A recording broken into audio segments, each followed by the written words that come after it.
Hello, our beloved viewers and learners. It is teacher Eria from Wuna Education Services. In today's episode, I'm going to be discussing financial statements. In particular, I'm going to be discussing a trading account that will help us get an income statement.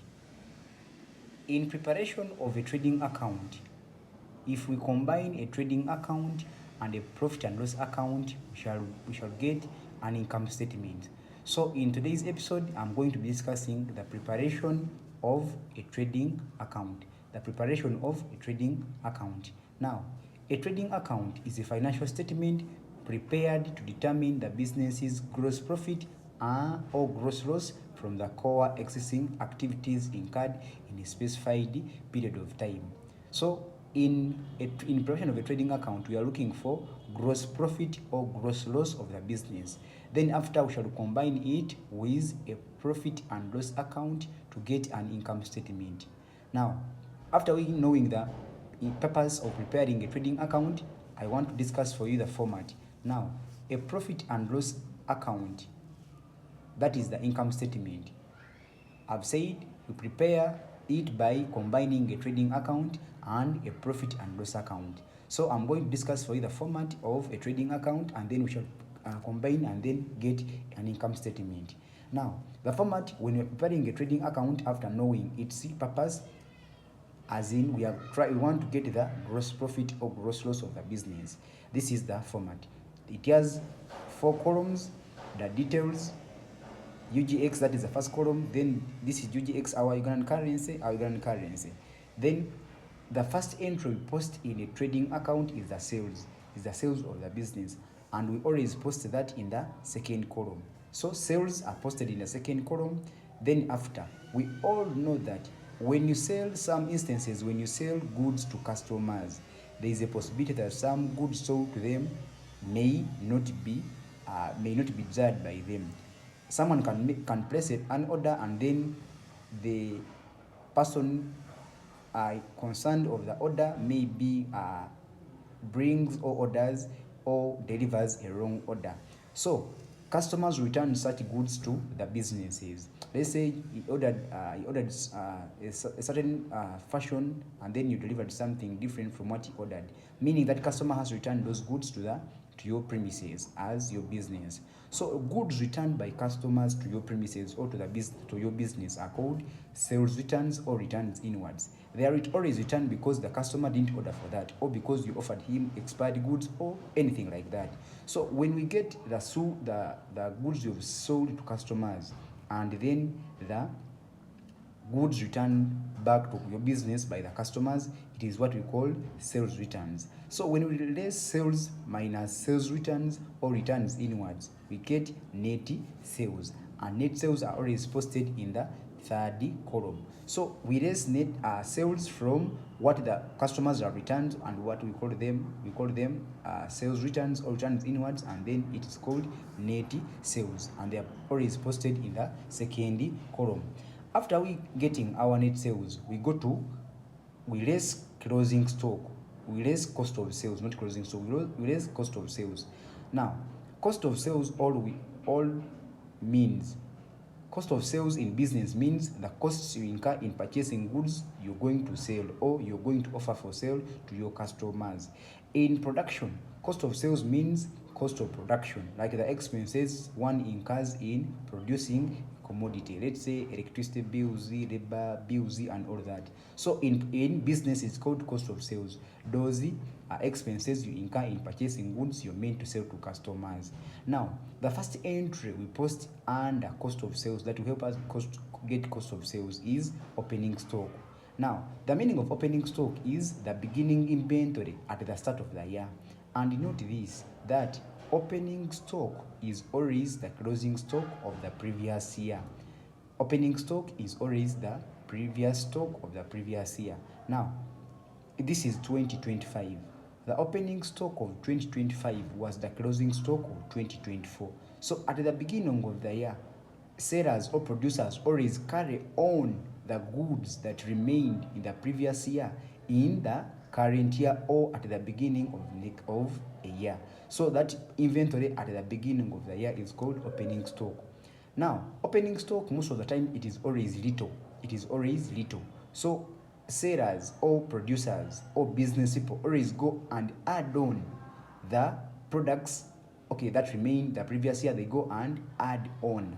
So they go and add on. So that's why you see, we have add purchases. They go and add more purchases to supplement on the opening stock, because opening stock is not always enough for customers. So we add purchases so they can purchase more.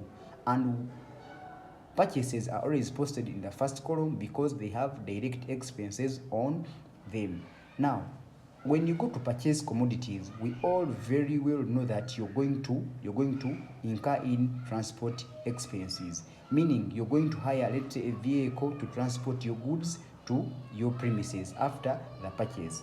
So we post purchases in the first column here, and then we add carriage inwards. Carriage inwards means the transportation costs a business person incurs in transporting the goods he has bought to his premises. So that's why you add purchases have direct expenses that we have carriage inwards. Those are the transportation costs you've incurred in purchasing a commodity, and we add them here also. Then we all very well know that when you go purchase, let's say you own a hardware, yes, and then you've bought your goods, you bought your cement, you bought your iron bars and all of that, meaning you need some people to offload for you and load for you those heavier materials. So those people, you pay them wages. Wages are paid to unskilled labor. So that's why we add, meaning carriage inwards and wages are direct expenses on purchases. So we add them here and we get this total XX. Now, we have, these are the total purchases and the direct expenses on purchases. We add them and get the total purchases. Now, we all know that in some instances, you can go make an order and the order delivered, and they may also deliver some things you didn't order for. So such a business or such a person will have to return those goods back to where he has bought from. Yes, and that's why we say they are called purchase returns. The goods you return back to those businesses you bought from are called purchase returns. So we raise total purchases minus purchase returns, and then we get net purchases. Then we post net purchases here in the second column. After we adding the total purchases, then we raise the purchase returns, we get net purchases, and then we post it here. Then after when we combine opening stock and net purchases from our financial ratios, we know that opening stock plus net purchases, we get what we call goods available for sale.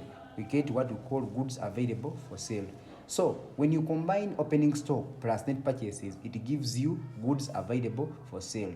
So we add opening stock and net purchases, and then we get goods available for sale.